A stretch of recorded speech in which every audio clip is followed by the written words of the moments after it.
83 degrees out here. Almost 6 in the morning, and I gotta run 4 miles. Check.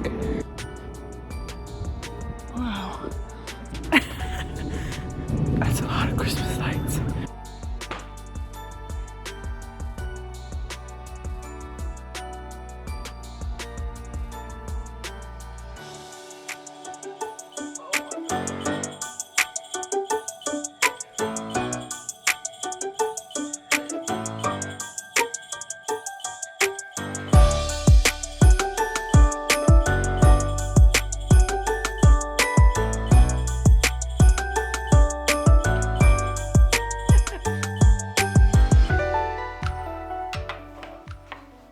Good morning. It's 8 o'clock, showered, and now I'm having my breakfast of delicious egg whites. I have a lot of stuff that I want/need to do today. I really want to read my book though, because I'm enjoying it, fortunately.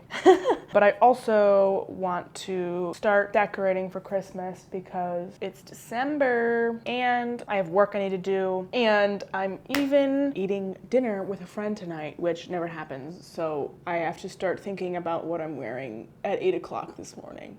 So. A shout out to everybody with social anxiety. I kind of feel sorry for you.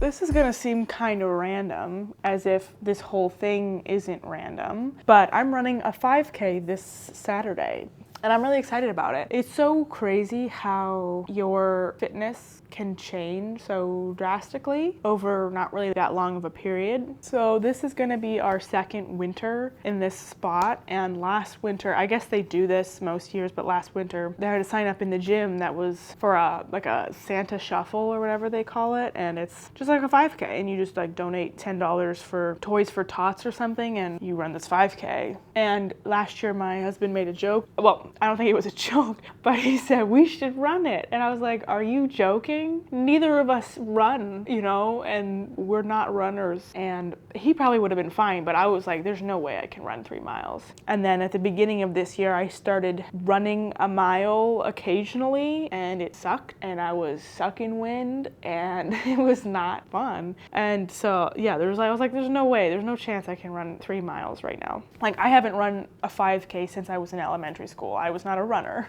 And then I don't know what came over me over the summer. I was like, I want to start hybrid training. I want to incorporate running into my weekly schedule because I go to the gym. I enjoy lifting. I've always enjoyed lifting. So over the summer, which was only a couple months ago at this point, it was probably like June or July that I started my hybrid training. But I started incorporating 2 runs a week. And like you saw this morning, I ran 4 miles. 3 miles, I don't want to say is nothing to me, but like I saw that when the posters went up for the 5K, it wasn't like oh, heck no, I can't do that. It was like I ran 3 miles last week. Like, it's no big deal. And it's just weird that a couple of months ago, I'm struggling to run for 10 minutes. And now this morning I ran for 40. It's cool. I'm not particularly fast. I'm not like an amazing runner. I'm not like seriously competing for time, but I can just run a 5K this Saturday. In fact, 3 miles was already on my schedule for this Saturday. So it's just kind of like, why not run the 5K? I know that seems kind of random, but it is what's happening in my life.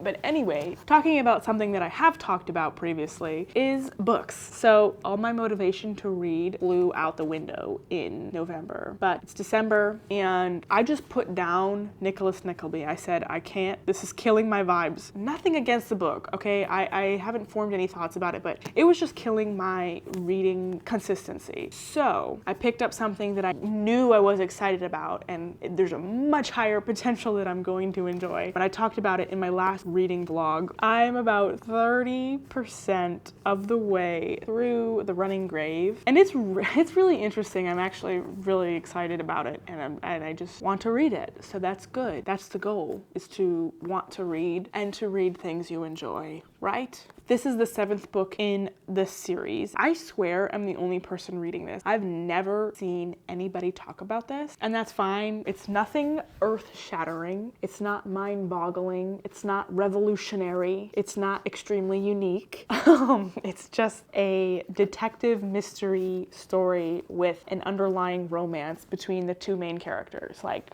nothing shocking, however, I'm living for it. I love the characters, Robin and Strike. They are written really well, I think. And the main detective, Strike, he's like, I don't want to say my type because that sounds weird, but like my type in terms of fictional characters. In terms of like the romance aspect of this book, Strike he's like really tall, big. He's a war veteran who's missing a foot, and he's mysterious and misunderstood and really smart and really, you know, just kind of like edgy and moody, like, oh, nobody understands me, but like not in an annoying way. It's done really well. And that is I don't know what it is. He's kind of like a sad boy, a little bit. It can be overdone, that trope of like misunderstood, mysterious sad boy. It can be overplayed to where it's just like, okay, you're annoying, shut up. But he is not. He's written really well, and that is just like my type, I guess, because my favorite character in The Three Musketeers is Athos, and he is the leader of the group. He has secrets in his past and is kind of mysterious about his life, and you know, he's kind of moody and dark, and Strike is similar in that. And so I don't know what it is about those types of characters. They just do it for me. And then the 7th book, and the relationship between him and his work partner, they're not like together, has been the slowest possible build ever. My enjoyment of romance comes as side plots, but this series has just slowly as possible dragging out this build to Robin and Strike's relationship. When they met each other, she was just kind of like a receptionist for him, but then eventually she starts helping him in his cases, and then eventually she's like now an official partner for him. Her name's on the door, and she's his official work partner, and she is a detective with him, and each book is focusing on a different sort of murder mystery.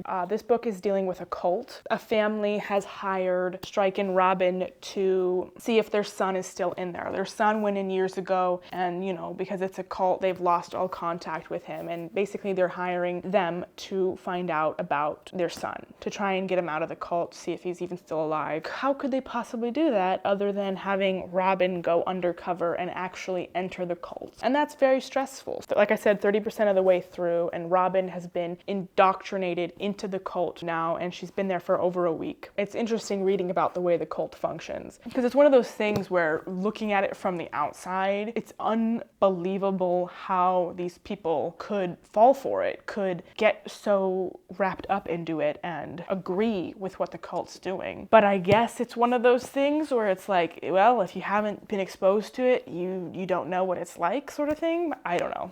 I mean, maybe it's just my ego, but I don't think I could ever fall into a cult. Yeah.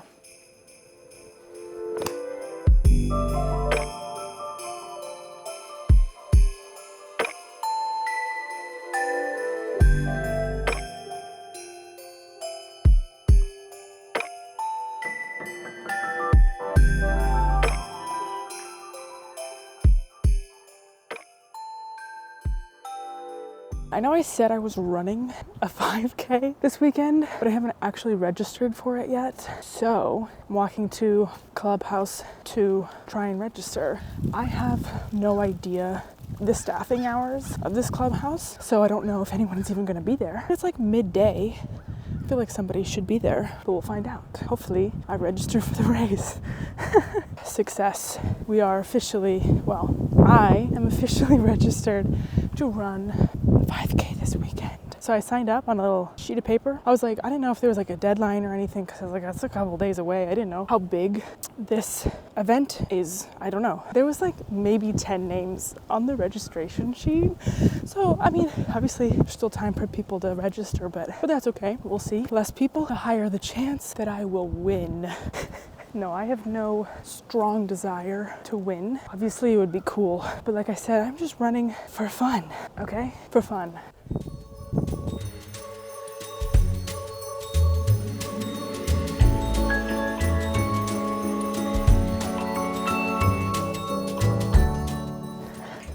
It's time for me to make a very serious decision. What color am I gonna paint my nails? This question plagues me every single week. Here are some of the options that I've pre-picked out of all my options. I don't wanna go full Christmas, but like we need to move past a little bit of fall. Like we need something in between fall and Christmas. Thinking like one of these duochromes, and then something like this one is really pretty. I guess blue is calling to me. But then we also have these like frosted metals, which are really gorgeous, but those definitely give me more Christmas vibes. And I don't think I'm ready for full Christmas vibes right now. This is hard. What a problem to have.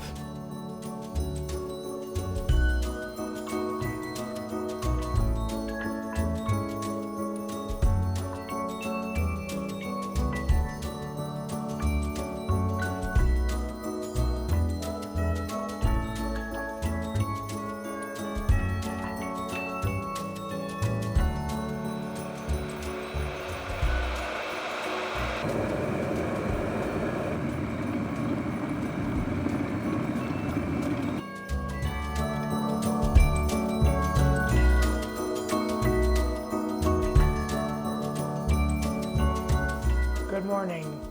I feel like that was ugly. Good morning. I haven't really spoken today. Today is, in case you were curious, is a rest day for me from the gym. I hate rest days. But anyway, today I need to Today I need to clean the bathrooms, which is such a fun activity. But I really just want to read my book. It's really good. Robin is in the cult and she's been in there for a month now, and things are getting really hard. And it's hard to read the stuff that she's going through, and it's hard for her to get information by talking to people because you get told on. You know, you can't say anything without the leaders of the church knowing. I'm really enjoying it, and I'm almost halfway through. So, pretty chill day of exciting things like cleaning 2 bathrooms and probably eating.